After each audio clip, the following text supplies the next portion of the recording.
that this House adopt the report on the Senate Sessional Committee on County Public Account and Investment on the inquiry into the financial operations of Kilifi County Executive for the financial year 2013-2014, which runs from the 1st of July 2013 to the 30th of June 2014.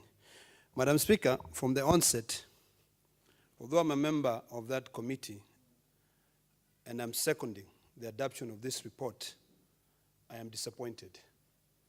Madam Speaker, I have looked at the report, and the people of Kilifi County lost millions of shillings.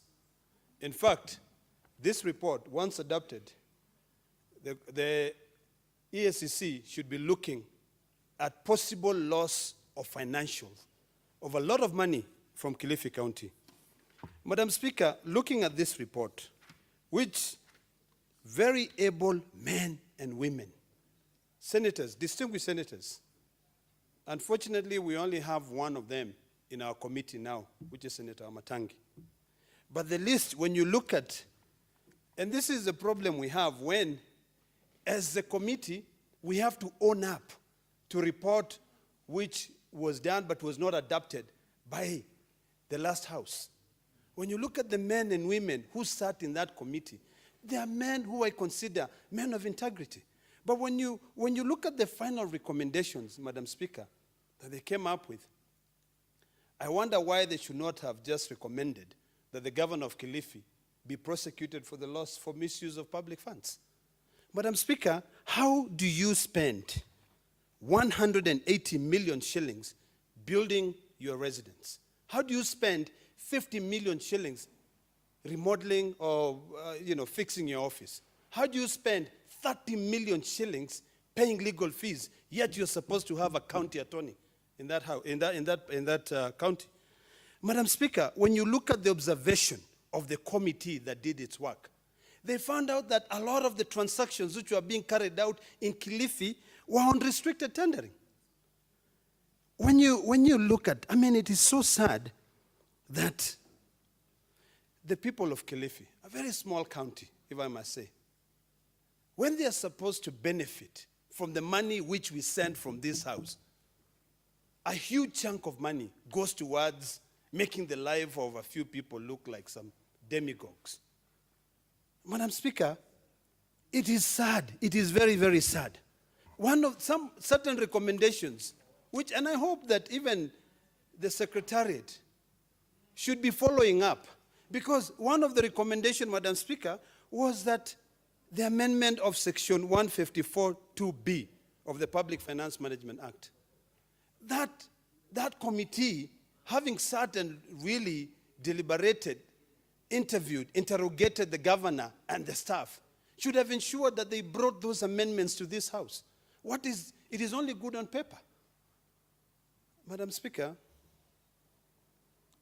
I am an extremist for truth, and I'm an extremist for justice.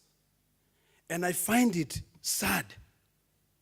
I hate the fact that when someone has been tasked with a fiduciary responsibility by the people of that county, you end up using that position to make your life better and leave the people who you're supposed to serve to suffer.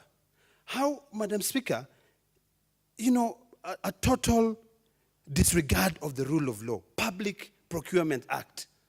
And this is why I insist, Madam Speaker, that in this Senate, we should now be moving and ensuring that even the auditor himself looks at the Public Audit Act. Section 62 of the Public Audit Act is very clear. We cannot be looking at auditor report where the auditor says that certain procurement, certain documents was not provided. Why don't you apply Section 62 of the Public Audit Act and ensure that if there are certain documents you're supposed to get on time, you receive them? If there are issues, the PFM Act is very clear. I think it's Section 99. It is very clear. Of the penalties, the surcharge. This committee that we sit on now, the good men and women who have fought hard to preserve integrity, have surcharged certain governors who appeared before us and have not provided the documents which are supposed to be provided. To a point where I agree with my good friend, Senator from Marsabit, when he said this issue where when he sat in our committee and then the auditor is saying this issue was resolved, this issue was resolved. But in Kilifi County, there were issues of imprest. The law is very clear. Even the senators themselves, when you travel, you only have 48 hours before you surrender your imprest. If you don't surrender your imprest, what is the penalty? You're supposed to be able to be charged with interest. We are not sure now as we are adopting this report, and I wish the senator of Kilifi was here to be able to interrogate this report.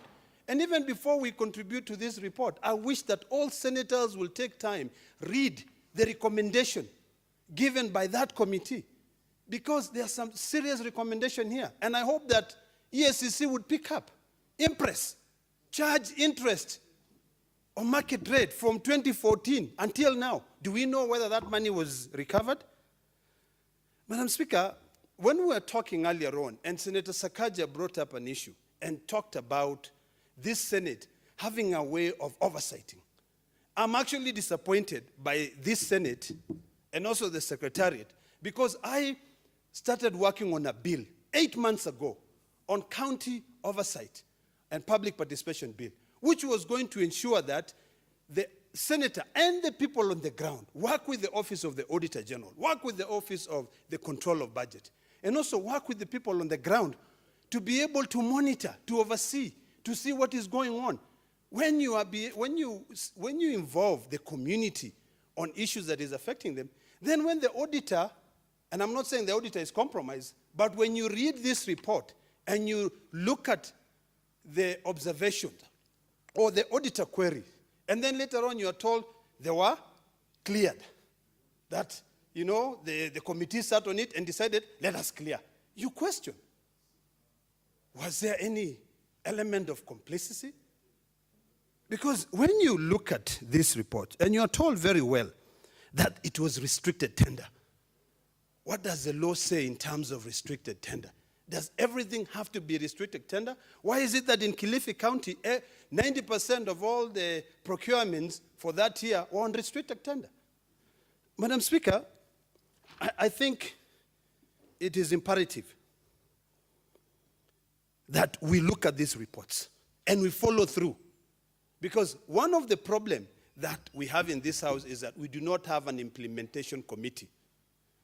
I want to request my chair that we now follow through and ensure that once this report has been adopted, we go and follow up and ensure that whatever has been recommended has been implemented. How can a governor come in and the county government disregard the rule of law? One of the general recommendations which was given here is very clear. It says the county government on several occasions did not follow the procurement rules and regulation in sourcing for goods and services.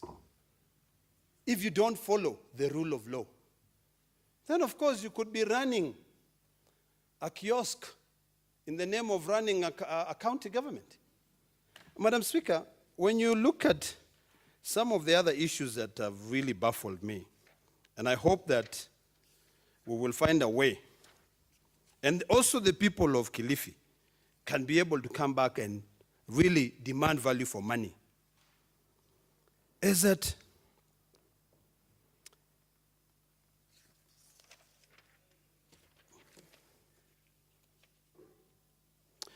the matter of collecting and remitting revenue.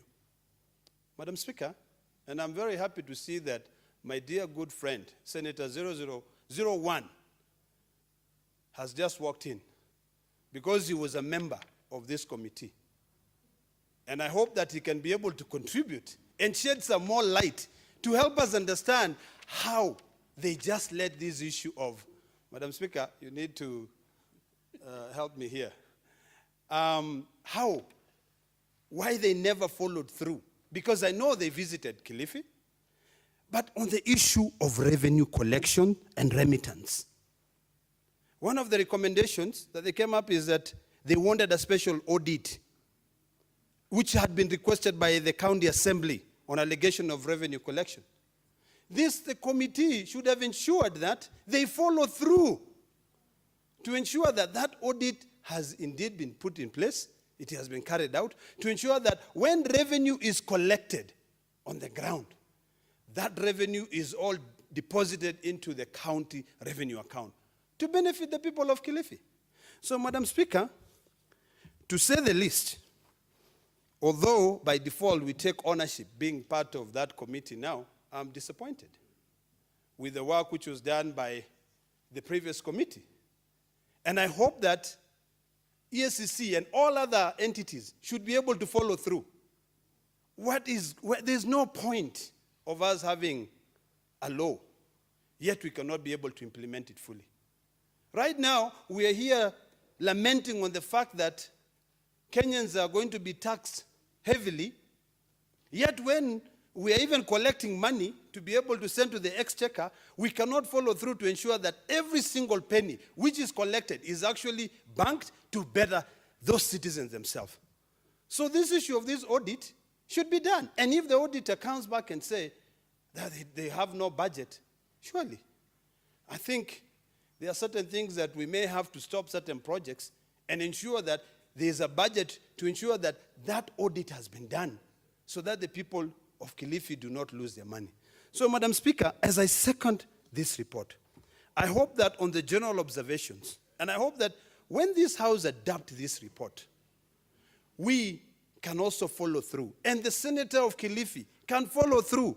Because these issues, when they are not resolved, when the Auditor General leaves a matter from the previous year, it carries on. It carries on. That query will never be closed.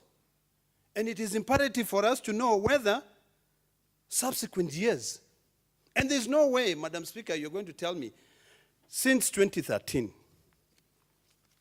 2014, was it 2014? Yes, 2013 to 2014,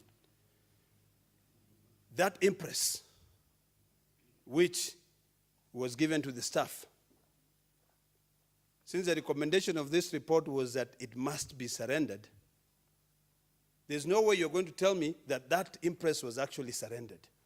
There are also certain recommendations that my good friend, Senator Amos Wako, and his colleagues then came up with in terms of guidelines on, I think on impress.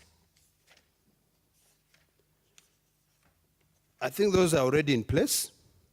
So it behooves, I think, the Senator of Kilifi, and also us, all of us, when we are carrying out this oversight, to ensure that we don't just spend time and put things on paper. Come and debate them here, adopt, and in most cases when you're adopting them, there are only very few members in the House who can really take time to read through and see this is where Kenyans are losing their money. This is where the problem is. There's no way we are going to be able to defend devolution, Madam Speaker, if we do not demand a fiduciary duty or fiduciary responsibility in the county governments.